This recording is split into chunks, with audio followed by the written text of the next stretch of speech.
My name's John.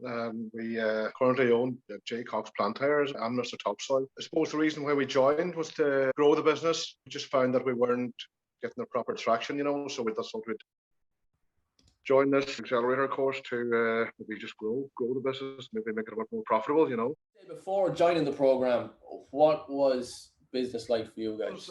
The business was okay, Shane, I suppose, but I thought that maybe we just weren't maybe not getting the right set of work, just not getting the proper contacts, just not getting our name out there enough. Actual fact, since we joined the Topsoil business, got really busy, and that was the idea. Could we grow the business better, as I said earlier, When we changed the name to Mr. Topsoil as well, it was just rolled off the tongue easier, you know what I mean? And a lot of people got on the. A lot of people liked it and thought it was a good idea, you know what I mean? And I think it was a great idea to rebrand that soil business, to be honest. How has your business improved since joining the program?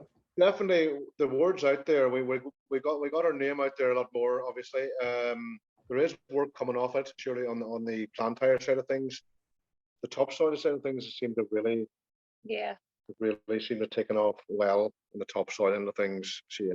Yeah. I remember you said at the start that it would probably be the one end of the business that it probably would benefit from advertising better and whatever, So yeah, I think we didn't have the name really out there. We didn't have any advertising whatsoever, and even you've enough in the topsoil and to do at the minute without even paying for advertisement. We didn't even put a paid ad out for the topsoil yet, and we could do you know what I mean? You were quite busy with it, and you just said, at the minute you couldn't really. We're just basically doing what we could handle to do, Shane, because I suppose the whole idea would be to try and maybe employ someone, maybe Shane, maybe at a full-time basis, that I could do that, and then I wouldn't have to put in as much myself. Well, not every bloody hour of the day, you know what I mean? So be able to tell someone, right, you have a job here now for, whatever amount of time or whatever, a year's work. Before there just isn't that in it, you know what I mean? You could never chance to take anybody on. Or at the minute, Shane, is about we're probably have as much that I can handle on my own at the moment, But as I say, we would like to be able to employ somebody or, whatever, and be able to be able to give them a good job or whatever. That's probably something we need to get out of it as well, Shane. So that seems like the biggest bottleneck with the business right now, because there's no point going and running ads if the ads are performing amazing, bringing in new leads, work. The last thing you want is to take on more work than you can do, because you won't be able to fulfill the work, and you might get a reputation for letting people down, or you might be looking to work. And another side to that as well is that currently the reality is that it's more of a job that you own than a business that you run, if that makes sense. Like a business should run without you. If you want to go on holidays for a month, you should be able to go away for a month. The business runs, it doesn't go crazy because you're not there. At the minute, it's dependent on you. If you're sick, if you got, God forbid, you got the flu or COVID or something like that, and you were out of work for 6 weeks, there's nobody out there actually generating revenue. No. That's right. And that's a serious concern. So that's probably one of the things you're going to need to look at first, is getting somebody in. And I think maybe the first step to doing that is looking at going limited. There's a couple of things you're going to need to focus on before you start driving the ads to bring in new work. Because look, you have a good service, you have proof of concept, you do a good job, you know what you're doing. You even got two legs to the business. And I don't know, maybe is Mr. Topsoil supplementing the plant hire end of it, or vice versa at certain stages? A bit, yeah. I suppose, that's kind of the way it works, Shane. Yeah, and the busy time of the top one supplements the other. I'd imagine that you're a lot more invested financially into the plant hire end of things. I don't know how much, there's probably hundreds of thousands of euros worth of machinery there that you need to have out paying for itself. I don't know if you have loans on it or not, but versus the topsoil end of it, much less investment, probably higher profit margins. And it just brings up the question, I suppose, for me to ask you guys, look, why don't you just focus on Mr. Topsoil? Like, it's hard enough to run one business. You got two businesses there. The one that's probably generating the least amount of work at the minute anyhow is the one that has the most amount of outgoings, liabilities, expenses. it's probably more difficult to land work. Yes, if you land the work for the plant hire end, the value of one customer is probably a lot higher. Yes.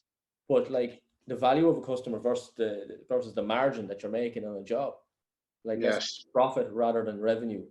Yes. Was that something you have to figure out? Is there more profit in the soil, or break it down how much you need to be charging staff members out at, so that not only are they covering their own costs per day, but contributing to the company's profit, daily or weekly profit targets, any downtime, holiday pay, sick pay, taxes.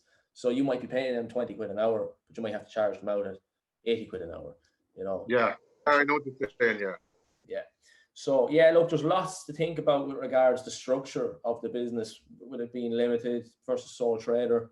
Definitely, I think you should aim to get your first hire within the next 6 months. Yeah. So much opportunity there for you guys, and it's just tightening up the structure.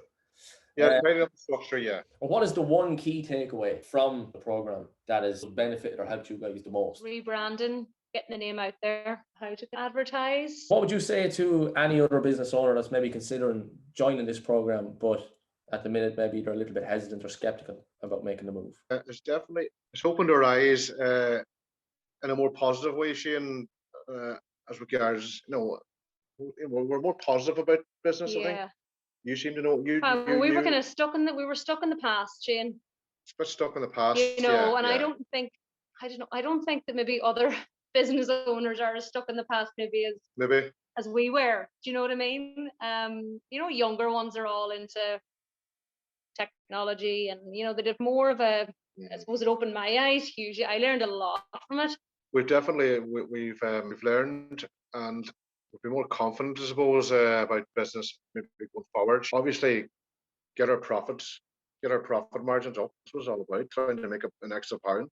I know rightly last year that I have been too cheap. So with this course, rebranding, I had more confidence in the business, and I was more confident with what I was selling, and I actually put up the price, and there's no problem getting it. So there's a lot of wee eye openers in it as well for us, That so it hasn't impacted sales that you've increased it? Hasn't impacted them this year, no.